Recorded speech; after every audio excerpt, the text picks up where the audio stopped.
लगाए फिर यहाँ एन लगाए फिर ऑक्स मीन्स होता है बैल। ऑक्स मीन्स क्या होता है? बैल। दिस इज ए ऑक्स या एन ऑक्स। ध्यान रखना है ये वॉवेल है, यानी जो ऑक्स है इसका जो साउंड आ रहा है यानी उच्चारण जो प्रोनाउंसिएशन हो रहा है साउंड का हमेशा हिंदी के स्वर से आता है। अगर इसको देखो लिखेंगे ऐसे ऑक्स ऑक्स, अगर हिंदी का स्वर आए उसका साउंड पहला साउंड हिंदी का स्वर आए तो हमेशा बच्चों किसको प्रेफर करते हैं? एन को प्रेफर करते हैं, ए को नहीं। यानी होगा this is an ox, this is an ox. Next है यह चाय है। ध्यान रखिएगा यहाँ पे जो चाय है चाय अनकाउंटेबल नाउन होता है और हम बताए थे अनकाउंटेबल नाउन में आर्टिकल ए और एन ही लगता है। अनकाउंटेबल नाउन में ए और एन ही लगता है। क्या होगा? दिस इज टी हो जाएगा केवल, दिस इज टी, यह चाय है। फिर वह दूध है तो दैट दूध वस्तु है, दैट इज। अब यहाँ पे भी जो है अनकाउंटेबल नाउन है क्योंकि मिल्क है, मिल्क अनकाउंटेबल नाउन होता है तो हो जाएगा मिल्क, मिल्क। नेक्स्ट है यह राम है। अच्छा, कोई प्रॉपर नाउन होता है, प्रॉपर नाउन में प्रॉपर नाउन बच्चों कभी आर्टिकल नहीं लगता है, ठीक है? प्रॉपर नाउन में कभी आर्टिकल नहीं लगता है तो लिखा यह राम है तो क्या हो जाएगा? This is Ram. किसी का नाम जब लिखना हो, किसी का नाम लिखना हो तो बच्चों हमेशा याद रखना उसकी जो फर्स्ट लेटर होती है वो कैपिटल लेटर रहती है ना? ऐसे अगला है वह मोहन है।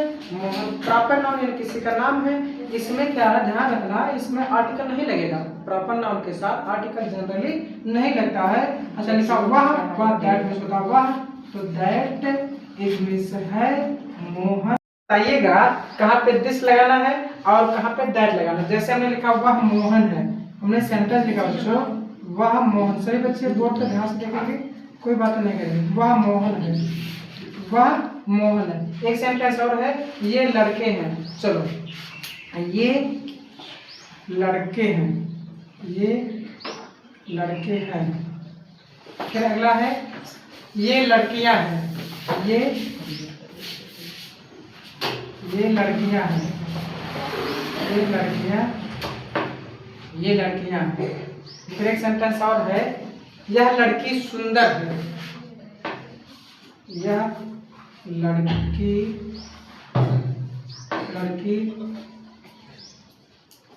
सुंदर है। अब देखिए हम यूज करेंगे this, that, these and those. याद रखिएगा दिस और दैट का यूज सिंगुलर नाउन के साथ होता है। दीज और दोज का यूज प्लूरल नाउन के साथ होता है। दिस नजदीक वस्तु के लिए होता है सिंगुलर नाउन में, दैट दूर की वस्तु के लिए यूज होता है सिंगुलर नाउन में, दीज प्लूरल नाउन के लिए होता है यानी बहुवचन संख्या हो, संख्या एक से अधिक हो, वस्तुएं नजदीक हो तो दीज कहेंगे। दीज मान होता है ये सब, ठीक। दोज में होता है वे सब, यानी दूर की वस्तुएं, ढेर सारी वस्तुएं, दूर की वस्तुएं, वे सब। दीज मीन्स ये सब, दोज मीन्स वे सब, दिस मीन्स यह, दैट मीन्स वह। अब देखिए सेंटेंस लिखा आपके सामने यह एक गाय है तो इसको क्या बच्चों? This is a cow, this is a cow, यह एक गाय है। नेक्स्ट सेंटेंस है यह एक बैल है, यह एक बैल है तो यह है तो दिस लगेगा, तो दिस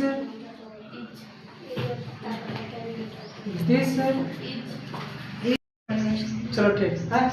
अब देखो स्टार्ट करो। दिस इज अ पेन, लिखा है दिस इज अ पेन, यह एक कलम है, यह एक कलम यानी वस्तु, कोई भी वस्तु, यह एक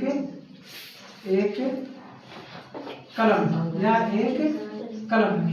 अब हमने इसी को कहा कि वह एक कलम, मान लो हमने कहा दैट इज अ पेन, वह एक कलम है।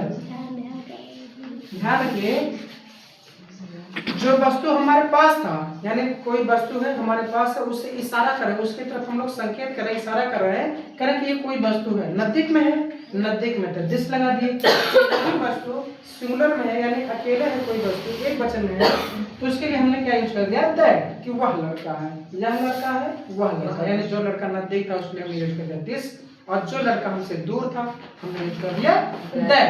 फिर हमने कोई पेन था हमारे सामने, पेन की तरफ हम लोग इशारा कर रहे हैं, तो हम कह रहे हैं कि पेन हमारे पास नजदीक में है, तो हमको बताना है कि यह एक पेन है, तो उसके लिए हम यूज करेंगे दिस इज अ पेन, यह एक कलम है। अच्छा, वही कलम अगर दूर रख दिया जाए, इशारा करके बताएं कि वह एक कलम है, तो हम लोग क्या करेंगे, दैट इज अ पेन, है ना। ये तो हो गया use of this and that, this and that. अच्छा, दिस और दैट हमेशा सिंगुलर नाउन में आते हैं, याद रखिएगा, दिस और दैट सिंगुलर नाउन, यानी कहने का मतलब ये है जब नाउन यानी संज्ञा एक वचन में होगी, नाउन सिंगुलर होगी, तो दिस या दैट यूज करेंगे, चाहे नजदीक हो चाहे वो दूर हो। कोई भी नाउन अगर सिंगुलर में है तो चाहे नजदीक में हो चाहे दूर में हो, उसके लिए दिस या दैट यूज करेंगे, ये दोनों ध्यान है।